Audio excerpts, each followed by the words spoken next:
Hi there, it's Mikey and I am in Las Vegas.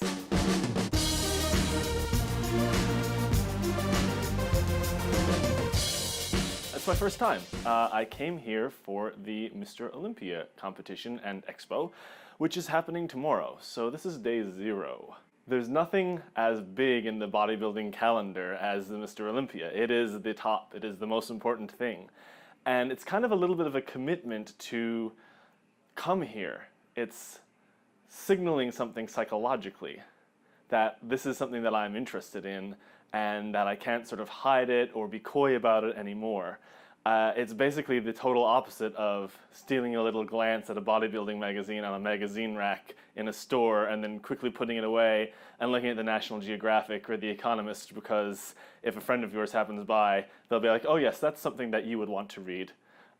So here I am in a hotel on the Las Vegas Strip, and I'm having a great time. Las Vegas is completely bizarre as a place. It's very charming, it's very opulent and gaudy, which you expect it to be, but in a really democratic way. There's the feeling that you can just wander into any of these opulent palaces that are the casino hotels and just sort of take in the spectacle, people watch, observe the monumental structures, the gigantic fountains, the public art installations. All of that is for free.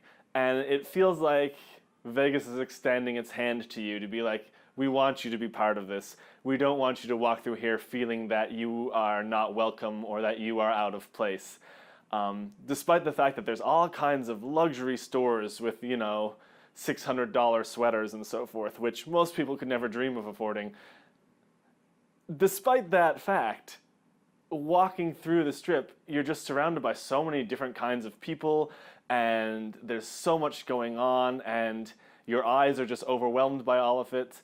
But it doesn't feel like you are distanced from it. I guess that's what I mean by democratic. It feels like anyone could show up here and have a really interesting, potentially unique experience. And I'm hoping that tomorrow, when I hit the expo for the first time, I'll feel similarly. It'll be sort of over the top, full of spectacle, but not alienating.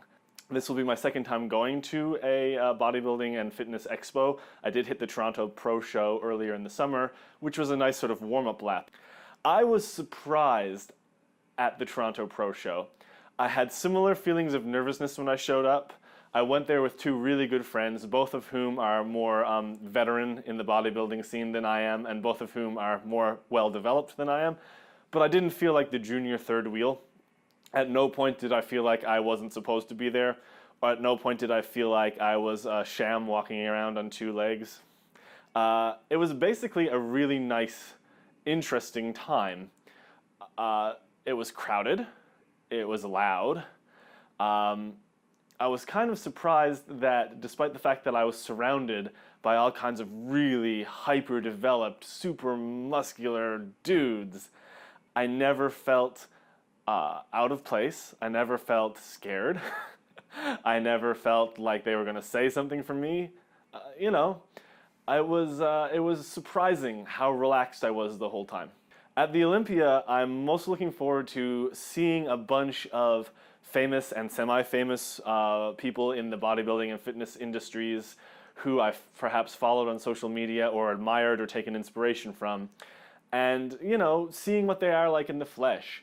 I passed by Regan Grimes at the Toronto show very briefly, and pictures don't do that guy justice. He's just massive, like a monumental kind of physical presence. So it'll be really interesting to have some more experiences like that. And now that I'm a little bit more confident, a little bit more comfortable, go in for the picture with them, ask them for the autograph, tell them, hey, I really love your Instagram feed, or whatever. I do have tickets to the show on Saturday night. I find bodybuilding shows themselves really weird. Obviously they're weird, but I mean, I find them weird in that when you have 12 or 15 guys up there, all of whom are monumental specimens of human development that would have been unthinkable 50 years ago. It's kind of weird to be like, this guy's the 16th best, this guy is the 8th best, this guy is the 1st. It's so hard to even sort of pick differences between them a lot of the times. So that'll be interesting to see how that goes down in person.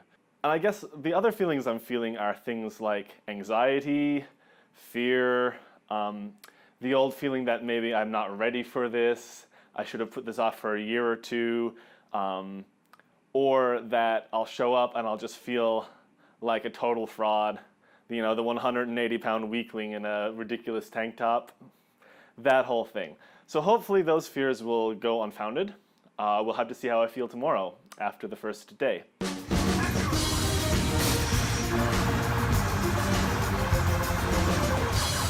waxed before it was ready.